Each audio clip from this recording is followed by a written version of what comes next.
So today, this wasn't my initially what the lesson started out to be. It got switched last night.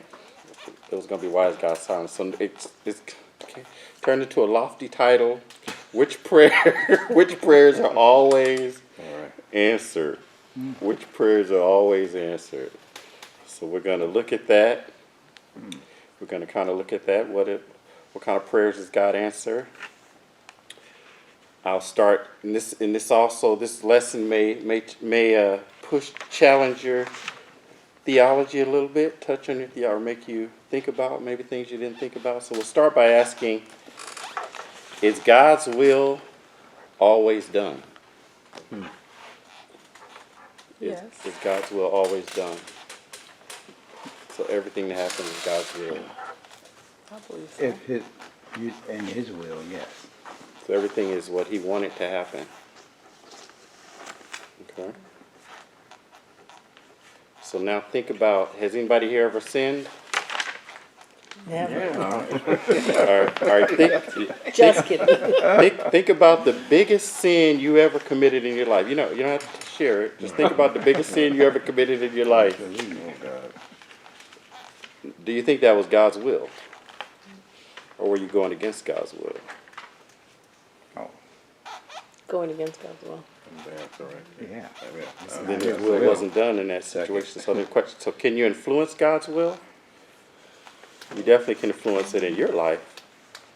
You can make God's will not be done in your life. Right. And so what did it mean when God gave Adam and Eve dominion over the earth? What does that mean? What did that mean? I had free choice. They have free choice, but they had rule over the earth, right? They have free choice. So so if you give somebody dominion over a certain part of your house or dominion over a city, or Pontius Pilate had dominion over an area, they get to implement their will in that specific area. They're still under the authority of the higher person, but they get to implement their will. So that's. So we're going to look more at that. We're going to look more at God's will. We're going to be looking at the story of Elijah. So which prayers always work? I'll start with Isaiah 65:24. So I'm going to be reading the starred ones. There's quite a few this time, because this is a kind of a continuous lesson. So I'm going to keep the flow. Isaiah 65:24 says, "It will come to pass that before they call, I will answer. While they are still speaking, I will hear." All right. Before it comes past, while they're still speaking, I will hear. We're going to talk about Elijah stopping the rain. So we're going to look at the prophet Elijah. He's one of the greatest prophets in the Bible. He was one of the two when Jesus was transformed, or he was on the mountaintop with Moses and Elijah. And Elijah didn't see death. He went up to heaven in a whirlwind. So he's one of the greatest figures in the Bible. So we're going to look at his story. It started with, there was a king Ahab. Ahab was the king of Israel. Ahab was the most wicked king in Israel at the time. He was more wicked than any king before him. He's the one, he married Jezebel, and Jezebel was a Baal worshiper, so Israel turned to Baal worship. They allowed Baal worship into the temple of God.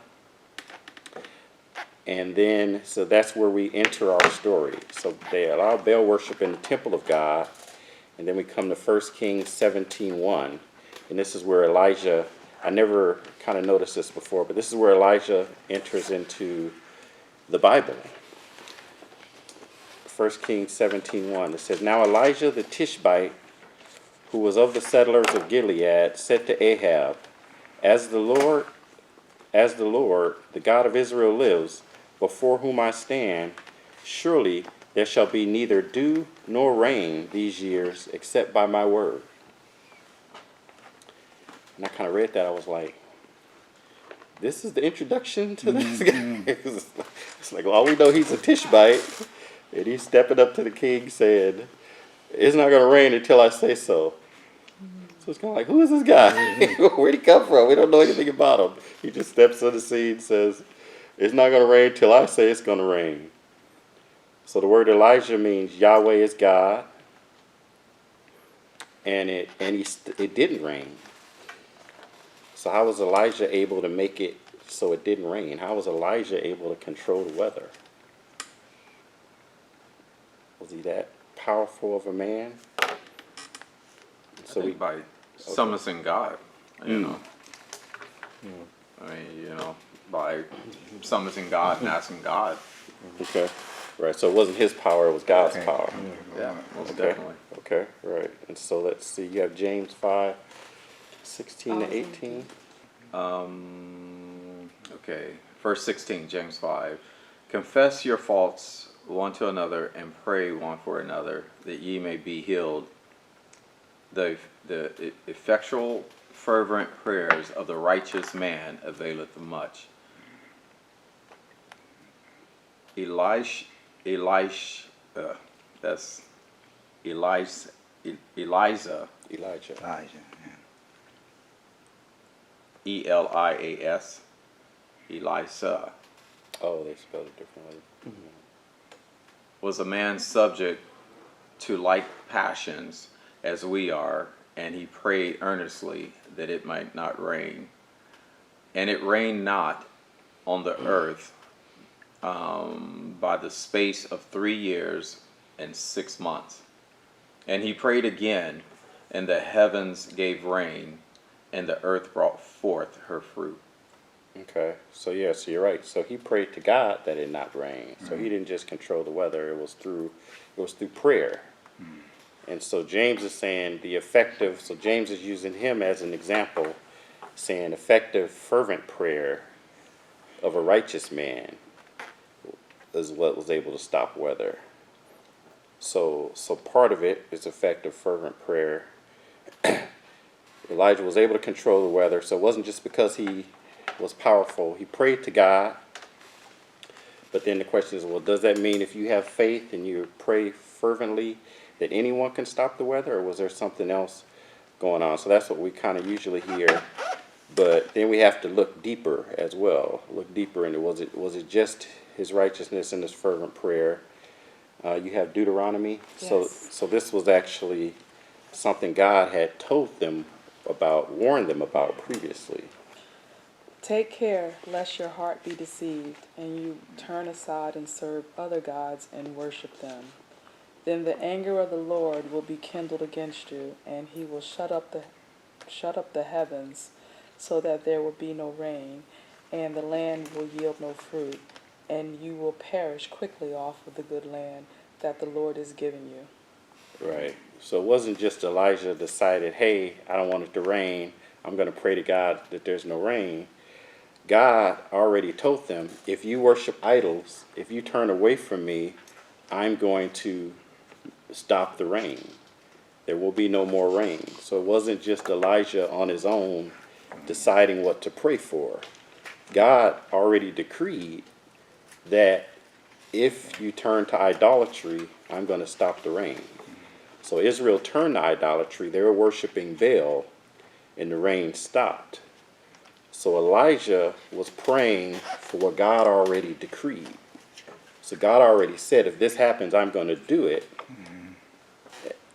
And he did it when Elijah prayed. But it was what God already decided, he already warned them he was going to do. So it wasn't Elijah was just, hey, I'm so powerful, I can pray for whatever I want and God's going to do it. He was praying for what God already said he was going to do. Right. So God already declared said. that. Sorry about that. Yes, God is powerful. So Elijah's prayer initiated God's will. So God already had declared that his will was, if you have idolatry, I'm going to do this. But the rain didn't stop until Elijah prayed for it to stop.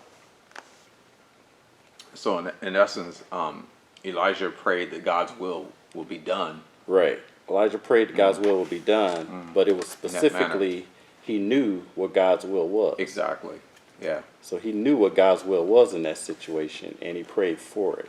So it wasn't just a general, whichever, I want this, but your will be done. Right. It was like, I know what I your know will what it is, And I'm praying. and I'm praying for it to be done. Because you've already told me what your will is. And so it kind of makes you wonder, well, would it have stopped raining if Elijah didn't pray for it?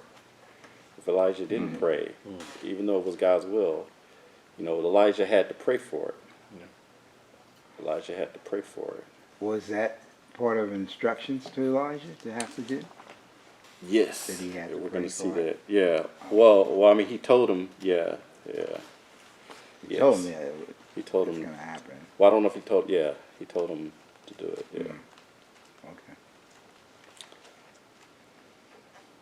So Elijah, so there was a promise of no rain, and then after that, Elijah went to the king, said he was going to withhold the rain, and then he went into the desert. And then God fed him with ravens. Ravens brought him food and brought him water. So he's out, and so God's bringing him food, providing for him. And then we get to 1 Kings 18:1. Does somebody have that? I'll take that. Okay. After a long time in the 3rd year, the word of the Lord came to Elijah. Go and present yourself to Ahab, and I will send rain on the land.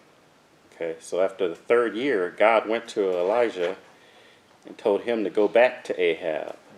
And now he was going to bring the rain again. So he told him he was going to bring the rain. He said, I'm not going to make it rain until, if Israel is in idolatry. So Israel is still in idolatry. But God goes to Elijah and says, I'm going to make it rain. Question. Yes. How do they measure time? How do we know the measure of time? I mean, because when we think of 3rd year, 3 years, we think of it in our calendar. What was the calendar then?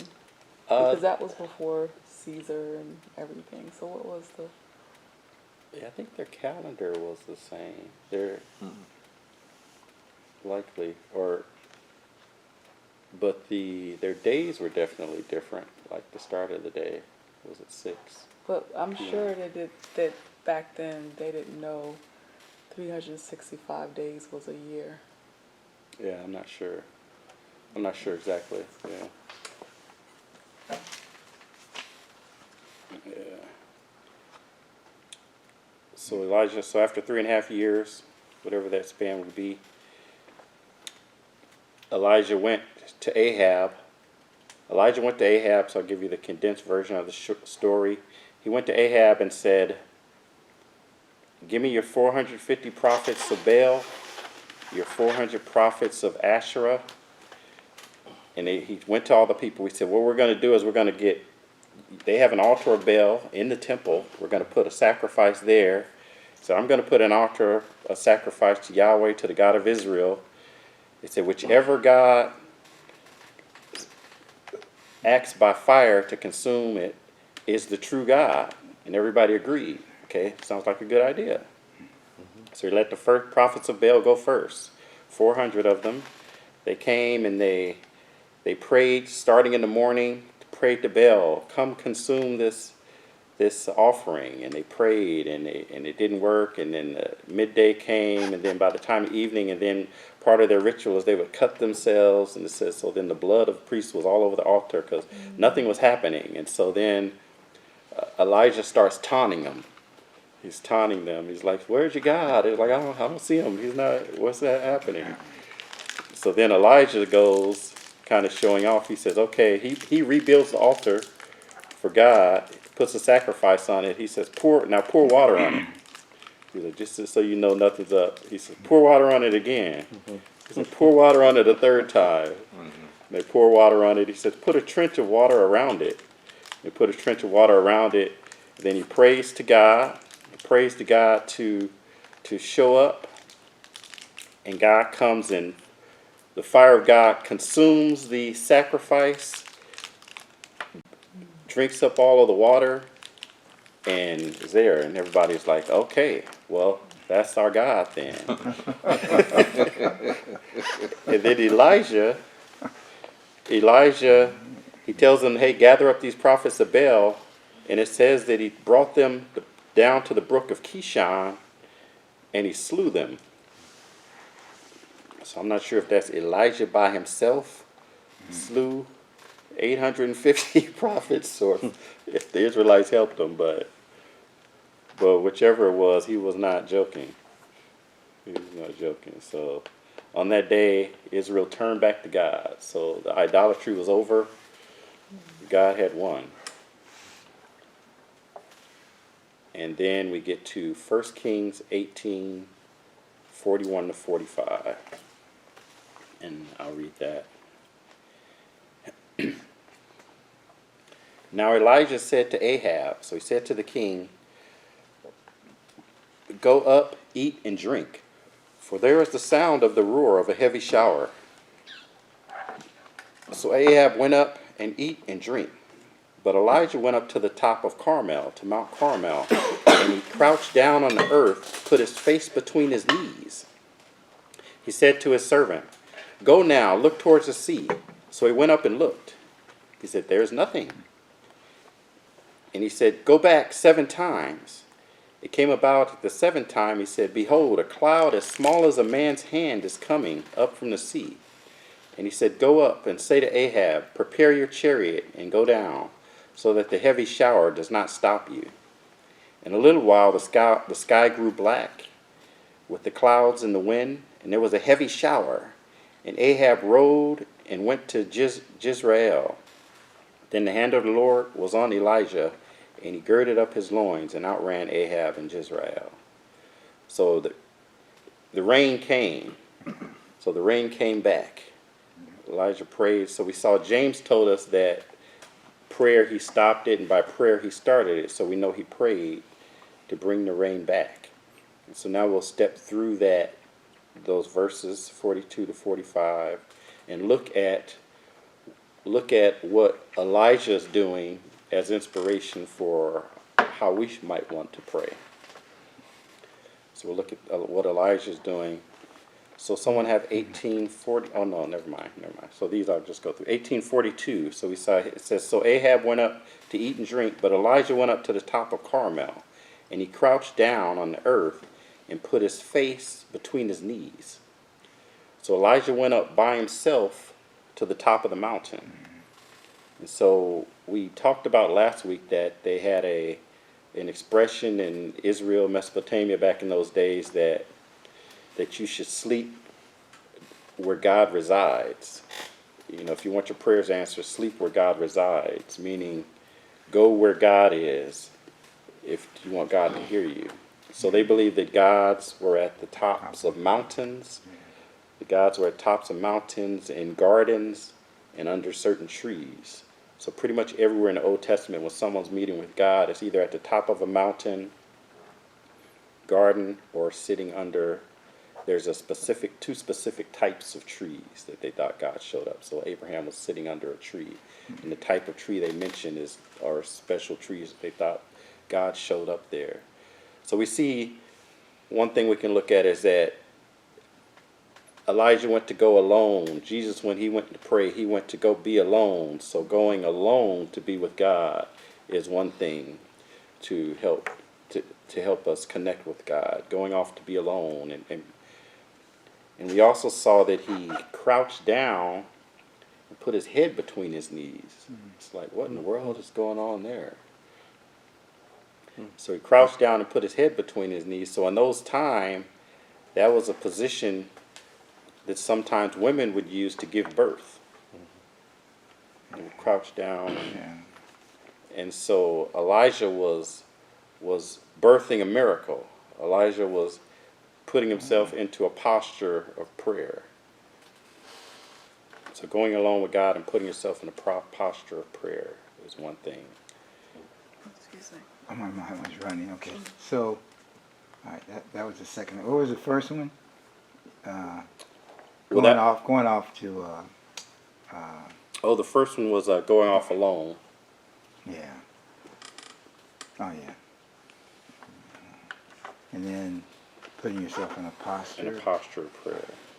Yeah.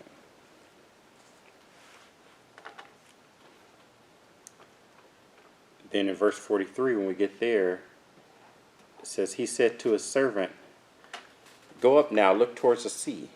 So he went up and looked. There is nothing. And he said, go back 7 times. So Elijah said, go look, do you see the rain? And the guy was like, no. He said, okay, go back. So Elijah was confident that it was going to be rain. The fact that the servant didn't see any didn't deter him. So having an expectation is another thing. Having an expectation that it's so faith, having an expectation that it's going to happen is another thing. So Elijah had faith that it was going to happen. The fact that you couldn't see anything, it didn't change his opinion. He's like, oh, you don't see anything yet? Okay, we'll go back again. He didn't say, oh, well, maybe God's not going to do it. He said, no, go back again. And so he had a little more, he had the confidence because he knew that God had told him he was going to do it. So if you have heard from God, it's a little bit easier to have confidence. And so then, there's a situation when you haven't heard clearly. But he prayed 7 times as well. So he was persistent. So that's another thing, is being persistent. It says, James said he prayed earnestly. But we should pray with expectation. Yes, definitely. That's what Oh, it yeah, is. yes. I'm not saying, correct, Yeah. yes. Yes, we should pray with expectation. We should pray with faith. Especially if it's something that we know that God has decreed. So God has decreed is not necessarily him just speaking directly to you. It's also if he spoke it in his word. Oh, I'm getting ahead of myself. Okay. Yes. So he prayed persistently. Jesus had a parable of the unjust judge, where he talked about a woman. There was a judge who didn't fear God. He wasn't a God-fearing judge. They said he didn't fear men, so he didn't respect people, and he was unjust. This woman went and said she wanted justice. She wanted justice, and the king told her, oh, get out of here. And so she came back. I want justice. Something's happened to me. And he said, oh, get out of here. But she kept coming back. And the king said, well, she's going to keep bothering me if I don't do something. So he eventually went ahead and made sure justice was done for her. And Jesus' response says, if an unjust judge would do that, how much more do you think your Father will give you justice? That's in Luke 18, 1-7. And before telling the parable, Luke 18:1 says, now he was telling them a parable to show that at all times they ought to pray and not lose heart. So the point of that parable, so the interesting thing is, that parable, they give the moral of the parable first. So the parable was to tell them to pray and don't lose heart. So be persistent. So pray and don't lose heart. So we should pray and don't lose heart when we're praying for something. We should be persistent and don't lose heart, don't lose faith. Isn't there also something in the Bible that says repeated prayer is not necessary? That if you ask once, I might be. When he talks about babbling, or Yeah, I know that's what I was thinking of. Yeah. But that's Yeah. something. Don't- Oh, is that what you're talking about? Maybe just that's- many words. It's Oh. like when Jesus is teaching. Well, yeah, they would mutter like the same words. It wasn't that they would repeat prayers, but they had a way of praying where they would like just mutter the same word, like sweet yeah. potato, sweet potato, sweet potato, sweet potato. It was like a a trend. no, it's like a mantra. maybe not sweet potato, but it was a chant. No, it's getting ready for It's a chant. A chant getting ready for Thanksgiving. You want a sweet potato pie? That's what he said. Apparently. God is speaking to me. Right. No, but it's like a chant, like a mantra, like Right. hum. It's kind of like the repetitive thing It gets your mind supposed to, clear your mind and stuff. So he was saying, don't do that. Yeah. So, so we don't need to and all of that. But, okay, then we get to verse 44. It says, it came at the 7th times that he said, behold, a cloud as small as a man's hand is coming up from the sea. And he said, go up and say to Ahab, prepare your chariots and go down so that the heavy shower does not stop you. So after 7 times praying, there's a cloud this big. He said, well, there's a cloud. It's a little bitty cloud. It's a little itty bitty cloud. I'm not sure if that's what you're looking for. And Elijah's like, oh, okay, better hurry up. We better go. So Elijah had faith. He's like, that's all he needed. So that's all he needed to see. So that shows you that God may not give it to you all at once. Right. So you may be praying and you may get a little bit. But Elijah, that was enough. That was it for him. It's a little bitty cloud. Okay, I'm good. Let's go. You better go. You better get out of here. The storm is coming. So Elijah told him to get out. Okay. So now we'll look at what we've learned from that.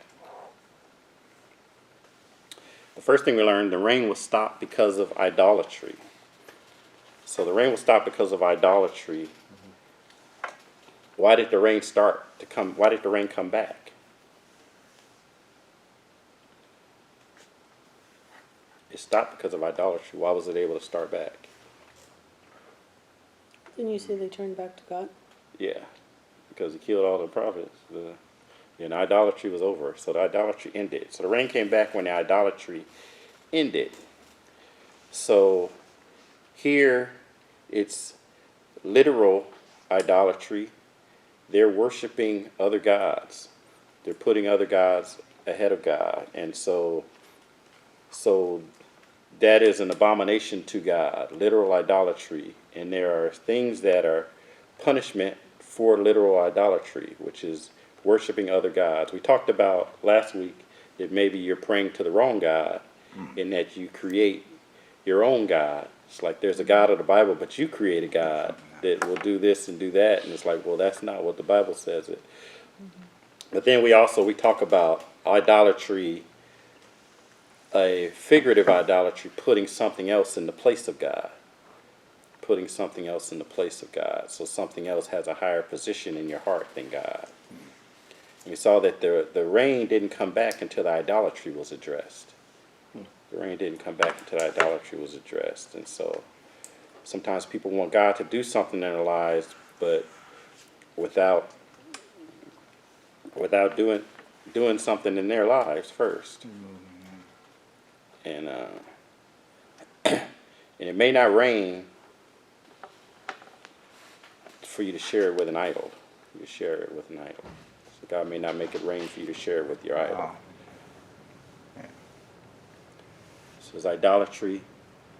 Second thing we see is that he prayed what God had already decreed.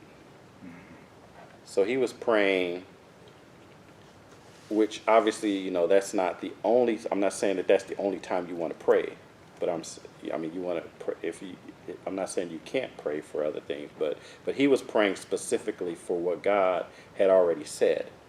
So if God already gave a declaration in his word, a lot of times we want to pray God's word back to him.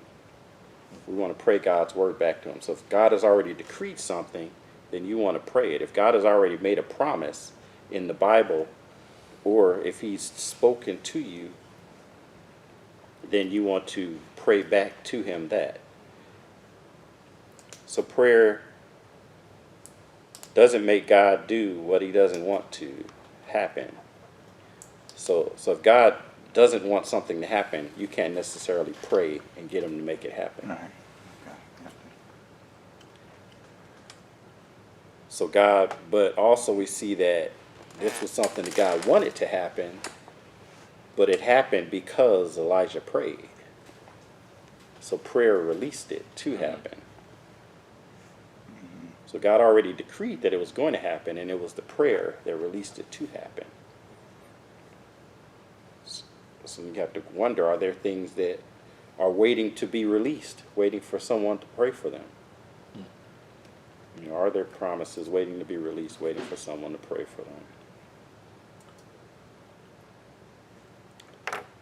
Then the next thing is that we want to pray in accordance to God's will.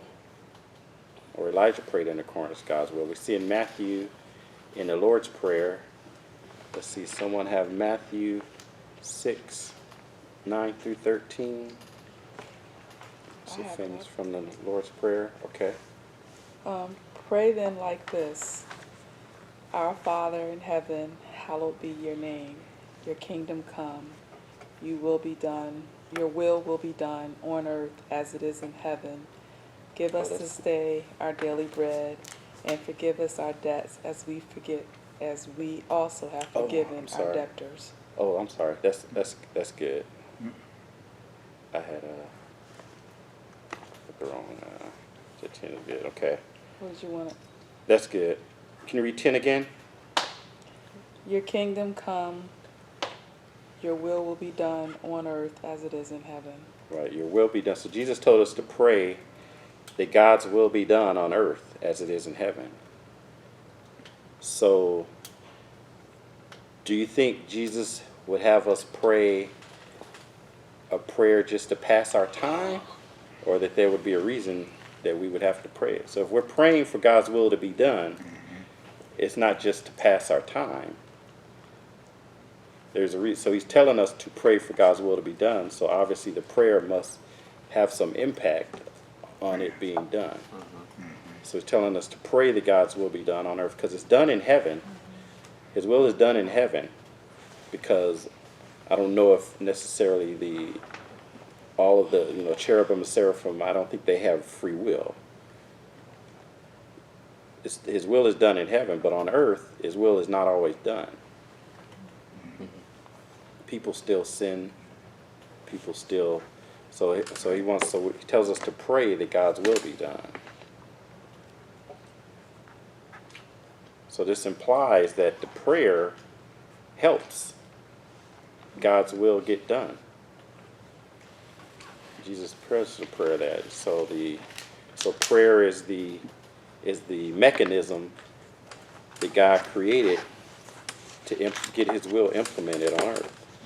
I mean, obviously, he could do it without us, but there are scenarios where he wants us to partner with him.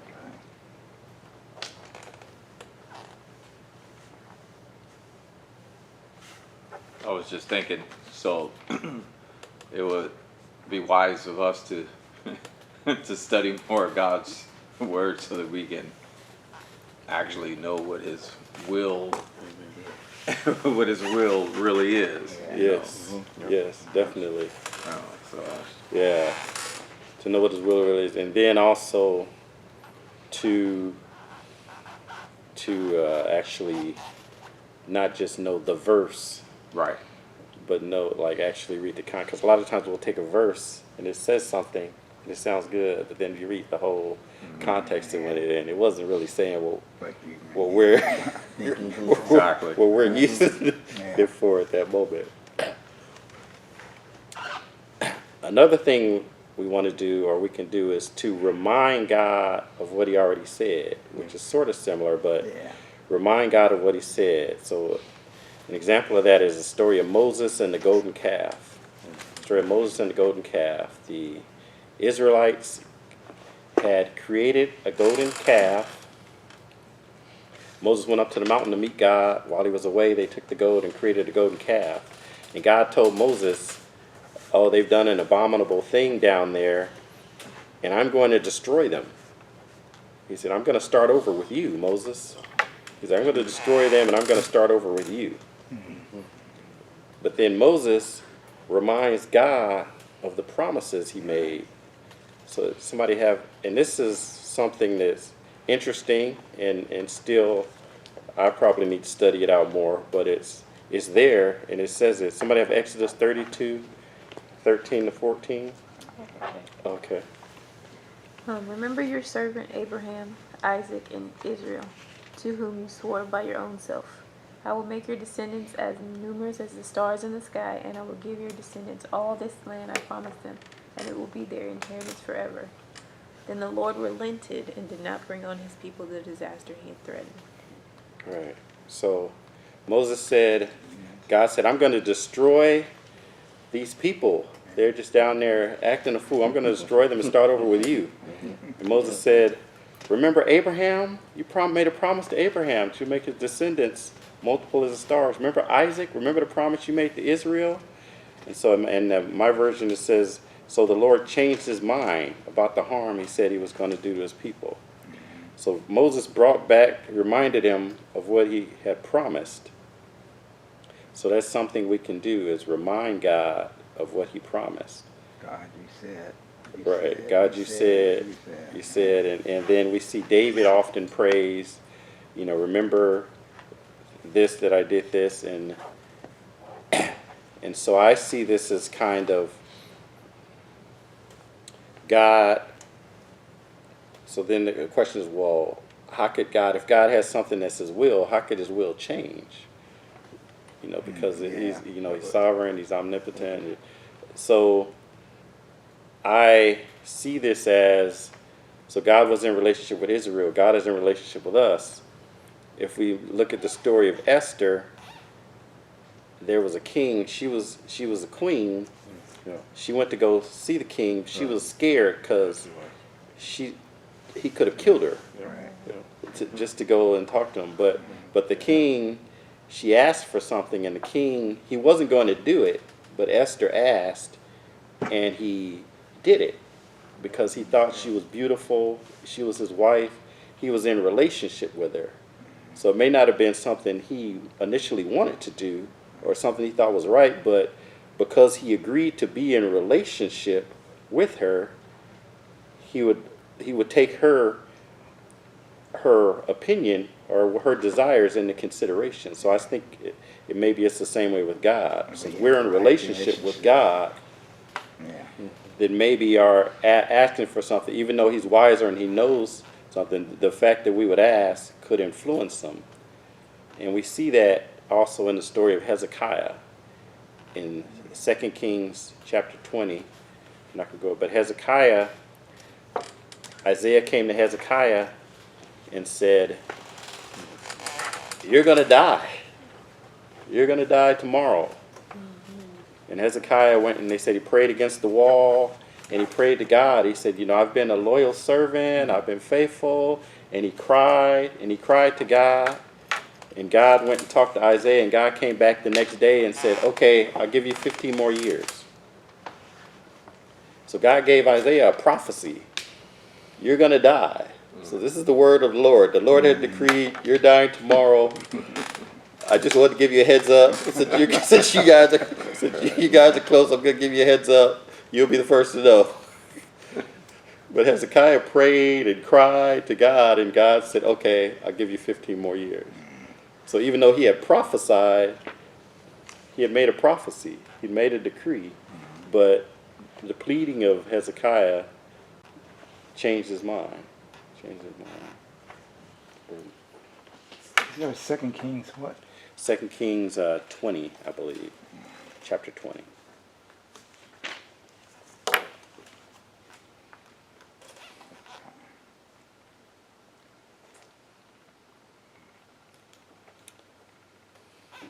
And then we see something else. We see that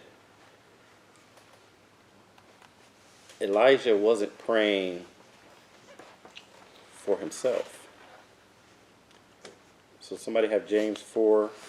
You have I got James it. 4:3? When you ask, you do not receive because you ask with wrong motives, that you may spend what you get on your pleasures.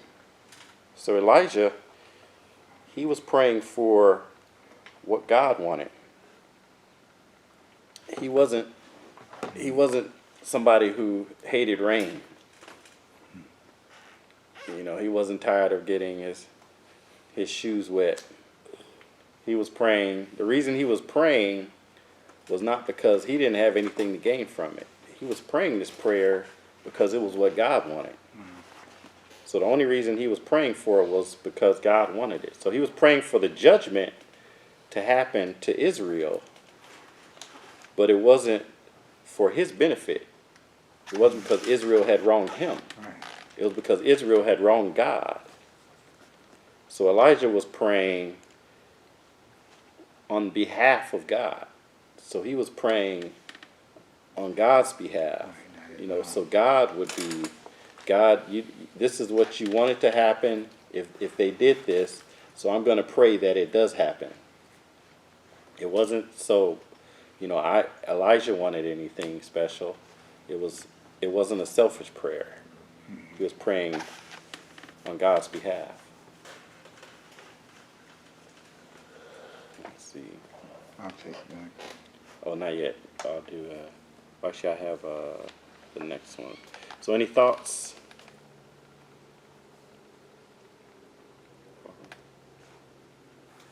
Any thoughts so far? Yeah, my thought is a lot of my prayers are selfish. Well, a lot of mine are too. I be like, Lord, I'm trying to pray unselfishly. I was reminded that just this morning when I was saying my prayers, I was like, I gotta pray for somebody else. Seriously, I mean that's the thought. I was like, I gotta pray for somebody else. Yeah. And that's what I did. That's, Mm-hmm. it's like it's always I for me. Yeah. Yeah, I'm guilty of that as well. Cause that's who's on your mind most of the time. I mean, unless it's somebody you see, like, you know, in suffering, or somebody you love, you see in pain, or you're in relationship with, you know, if you're in communication with them, then they're going to be on your mind. But if you haven't talked to them in a couple of months or something, or you know some injustice going on the other side of the world, Right. it's not I mean, you can't be. I mean, you can't be concerned about everything. Yeah. But you can't be concerned about something about else. you. You can't be concerned about something else. Something that It's not about us. not about us. Yeah. Yeah. So that's what I said last week. It's like, if all of your prayers got answered, would anybody else be blessed? I think it helps Yeah. to, if you start asking people, Yeah. I started that probably at the beginning of the year, and I'm loving this Echo prayer app, because it's helping me track, and it for one, it helps me to try and remember to focus on others, so that, because I can pray selfishly and stuff as well, but for one, I think it helps the relationship with you and the other person, and it also helps you to reconnect with them later to follow up. Hey, this is what you asked me to pray for. How's it going? And then it reminds you, and it reminds them that you're praying for them, and then it also reminds you when you see prayers answered. And like with the app, you put this prayer was answered such and such a day. So when you get discouraged and thinking, God, you're not doing anything, and then you can go back and look, and it's like, oh man, here's these 10 things that God has answered, this year or this month, or and what I'm really looking forward to. I'm trying to wait till the end of the year, but sometimes I'll go in when I'm getting discouraged and be able to see the different prayers that God has answered. But at the end of the year, I want to go back and say, wow, Lord, I would have forgotten all these things that I had prayed for these people had without this app, or without a way to, write it down. But it's been, sometimes it can be a little bit, I don't want to say irritating, because I send myself reminders, every week, or a few times a week, and then some of them daily, and my phone will ding, and I'm like, oh, I gotta pray for that again.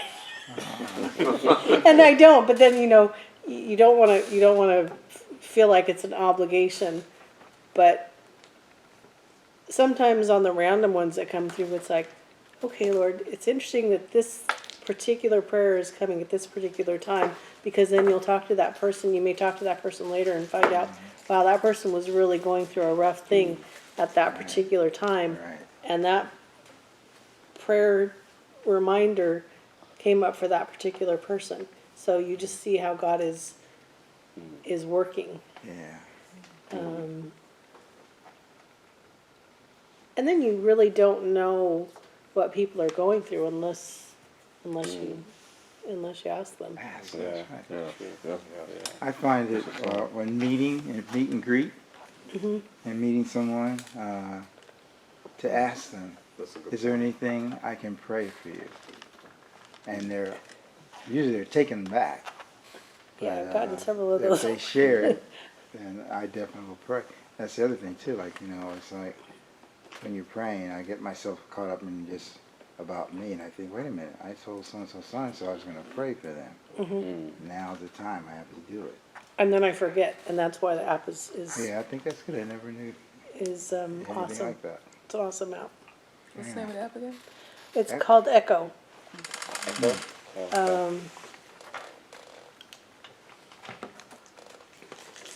Yeah.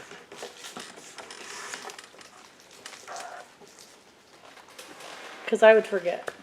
I'm like, yeah, I had every good intention of praying for that person or saying I'll Yeah, pray we for will you. forget. And then I get doing stuff and I'm like, oh yeah, I forgot. But now it's like I can forget to write it in there and then forget. But I'm not likely to forget it because I'm getting these reminders. And you can put them in categories, or there's all different kinds of ways you can do it. 'Cause there's like, I don't know, like 70 different people that I've been following this through since probably January. And it's been, of course, then it ends up taking a lot of it takes a lot of time to follow up and say, hey, we've been praying for this for the last couple of months. How's it going? But it's a good reminder to get back in touch. Right. Wow, that's good. Yeah. Yeah, it reminds me, I saw this study they did at the San Francisco hospital. They have 400 people that were in the hospital, and they did they split the group into two, and they measured 26 different health categories. And one group, they didn't tell them, one group they had the people being prayed for, and the other group they didn't. And they found in 21 of the 26 categories, the people that got prayed for were statistically better. So it was like undeniable, statistically better than 21 of the 26. And they've done that study. So San Francisco Hospital did, and I think there were two other places that did it. And then there was another scientist that came, or not scientist, but a group, and they were saying, well, this is not inclusive, because the people praying have always been Christians, but there are other religions that pray. So then they had another study, and they had the people with just all religions, whether it's Buddhist or, praying for the people. And they did a similar study, and the people that got prayed for were worse off. Really? Yeah. Wow. Than the one, yeah. From other religions. From the people that didn't get prayed for. Oh yeah. So there were the multi-religious prayers. The people got worse than the no prayer group. So somebody has to pray for you. Say, who you praying to? Well, that's true. Yeah. Pray in agreement too. Is what you're praying for. That person that you're praying for may not want that.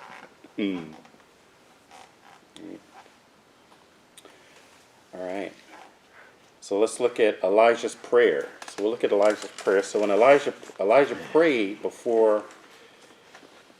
when he wanted God to bring down fire and consume the sacrifice, Elijah gave a prayer. So we can look at Elijah's prayer. Say, how did Elijah pray? Because apparently Elijah's prayer was pretty effective. Elijah was And I don't know if you guys caught that at the end, verse 46. After it started raining, the Ahab and Jezebel were on a horse going back to town. He told them to go back to town. What was the name of the town? Jazeel? No, Jezebel was the person, the other person, or something like that. But in verse 46 it said, the Lord came upon Elijah, and he girded up his robe, and he ran past them. That's my favorite thing in the Bible. Because I just see it in my head. One of my favorite things, I just see him running. He was an old man. And beating it. So God was with him. So let's see how he prayed. Is that 1 Kings 18? Yes, 1 Kings Okay. 18.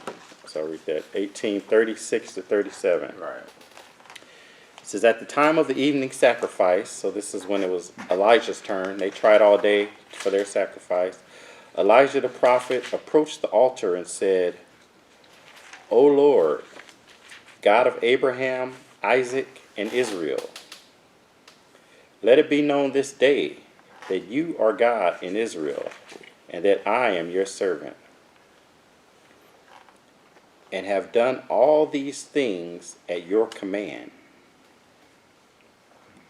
Answer me, O Lord, answer me, so that this people will know that you, the Lord, are God, and that you have turned their hearts back again.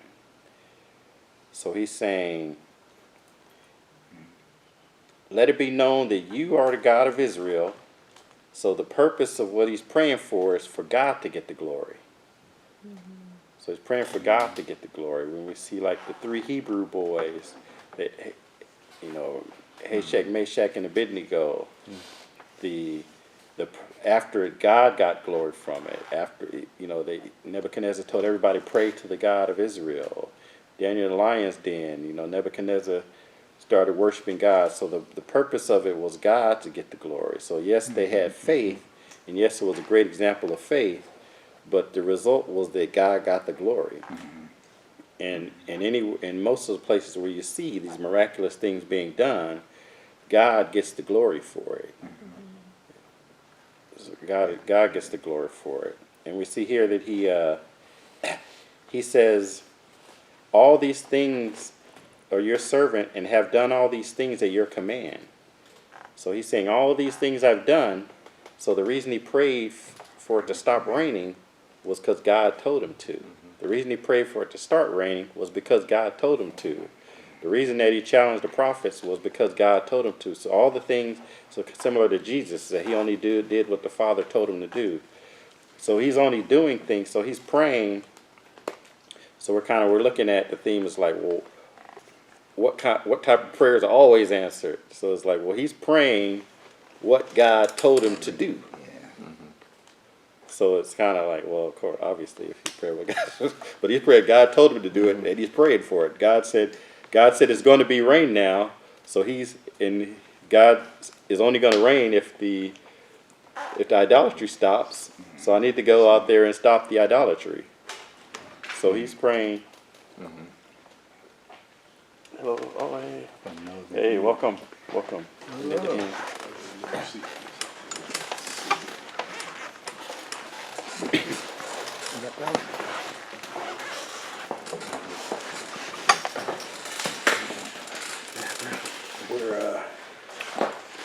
I'll read up. Okay, yeah, we're nearing the end. We're looking at what prayers are always answered. Okay. But we're looking at an example of Elijah's prayer in 1 Kings 18:36. So he said, let it be known this day that you are God of Israel, that I am your servant. So he only did what God commanded. So he's praying what God commanded him to do. So God told him to, stop the rain, so he's praying that the rain stopped. God told him to start the rain, he's praying that the rain started. So he's praying what God asked him. So he's doing miraculous things, but it's what God asked him to do. But he also, even though God told him to do it, you see in 37, he's saying, answer me, O Lord, answer me. Yeah. So in his prayer, he's asking God to answer him. So even though he's doing something, God told him to do it, but God told him to go stop the rain. He's praying for it to be done. But even though he's doing what God told him to do, he's still asking in his prayer, God, please answer me. Yeah. So that's something we can incorporate as well. He's asking God to answer him It's in his for prayer. But it's for a purpose. Right. To answer him, right? So that he gets the glory. He says, Right. So yeah. So it's the purpose of the prayer is that God gets the glory. It's not for himself. Right. And he's doing what God told him to do. He's asking God to answer his prayer, and then he says the goal is that you have turned their hearts back to them. So the Right. goal is that of the Israelites would be turned back to God. So the goal is to benefit God. So he's praying something to benefit God. Yeah. Yes. Not for himself. Right, not for himself. So if we look at the things we've covered, the things that Elijah prayed for, so what type of prayers are always answered? So the idolatry had been removed. So number one, the idolatry had been removed. It's on the sheet. Number two, he's praying for what God already decreed. So God said, if there's idolatry, I'm going to stop the rain. So he prayed, yes, he stopped and made the rain stop. But God had decreed that if there's idolatry, I'm going to stop the rain. So he's praying for what God already said. So we looked at praying for what God promised already in the Bible. Number three, he's not praying selfishly. He's praying for not what he wants. He's praying for something God wants. Number four, he's praying in accordance to God's will. So one, it was written in Deuteronomy, so he knows it was God's will. But then two, God told him directly, this is what I want you to do. So he, so it was obviously God's will. God told him, this is my will. I want you to go do it. Number five, the motive was God's glory. So it wasn't to benefit him.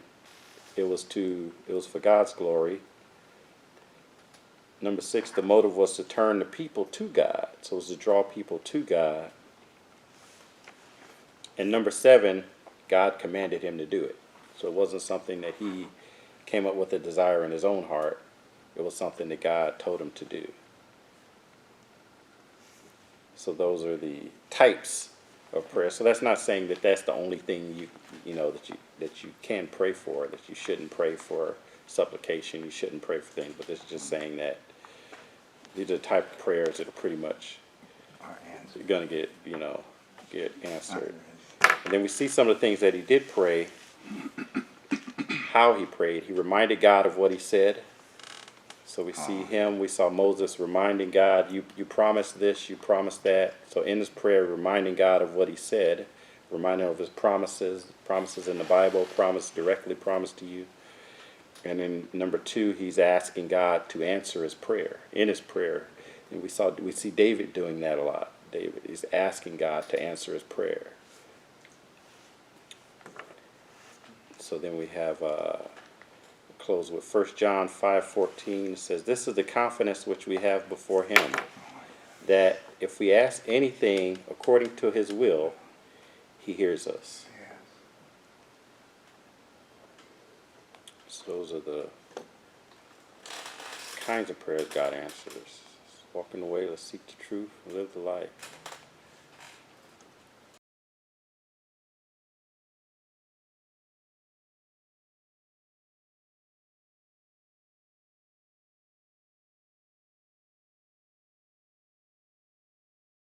It was the end of the year one year, and I remember, I forget which pastor it was, but he talked about looking back on that year and really having some way of tracking it about your prayers and looking and seeing how and which prayers were answered for that year. And that's a good way of doing it. I really like that. A journal or some way of looking so that you can look back. Yeah, Pastor and Brian was reflect. talking about that. Pastor Brian. Yeah, and I don't track my prayers, but I have, I don't know if you call them monuments, but I have, so when either something was big or something that I was worried about, I have a shelf. And so, for instance, I have have diabetes, and when I was I was going to Israel, and it was like really getting really high, and I was like, I don't know if I can travel, but then I ended up going, and when I came back, it was healed. And so I got a rock from Israel, and I keep that on the shelf. I see. Did the diabetes go away, or it just got better? It went away. It came back. Okay. But it Could have been your diet while you were in That's Israel. what I was but diet and Yeah. exercise. Yeah. While you were in Israel, what were you eating? I was eating Israeli food. It was shawarmas and But before you left, what were you eating then? Maybe Yeah. that's more important. yeah. And then also like something that had something with my car, and I was just like really worried about it and stressed it, and it was like turned out to be like a clamp and I don't know why I was so worried about it, but anyway, once I took the clamp and I have so I just had different things that like I stressed about, worried about. So The you guy actually came put the through. clamp on the Yeah. To the rock. next to the rock. So different mementos, yeah. So different mementos. When I'm going through something, I can look back and go, because that's how they do in the Bible. They say the God that brought you from. That's how the Israelites would talk to their, the next generation. They're like, this is the God that brought you through the Red Sea, the God that brought you through, and so it's kind of mementos to remind, to strengthen your faith. It's like, okay, it's like, oh, I'm worried about this. Say, well, he came through here, he came through here, he came through there, and it's just kind of a visible reminder, because otherwise you don't really remember. Once it gets resolved, it's like, oh, okay, and you don't really think about it anymore. It's like, you're like, I'm really happy at the time, but then it strengthens your faith for the moment, but then it's, although it does strengthen you every time. So like, I got laid off 3 different times. The first time I'm like super worried and everything there, but then God came through, and then so by the 3rd time it was like, and at one point God told me, well, don't look for a job right now. And I was like, okay, well, I can chill, good. Let me go find these $5 comedy show tickets. That's when the Clippers were bad. I was like, I'll get Clippers tickets for $7. Okay, I'm gonna enjoy life. Well, go start, get your tickets. Yeah, so it just, but after he comes through in a certain area, it grows your faith in that area.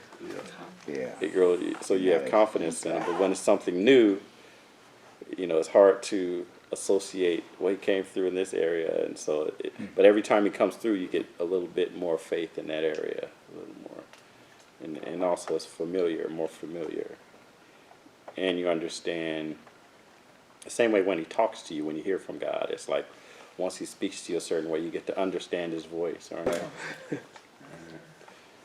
Well, I guess since you missed the poetry, I have one. It's Spoken word. spoken word. Yeah. This was it doesn't really fit in the lesson, but it was there was a section. The section on Jonah was called "Make It Rain," and there was a rap quote called "Make It Rain." But there's a slang "Make It Rain," which is a different type Yeah, of. we know how that.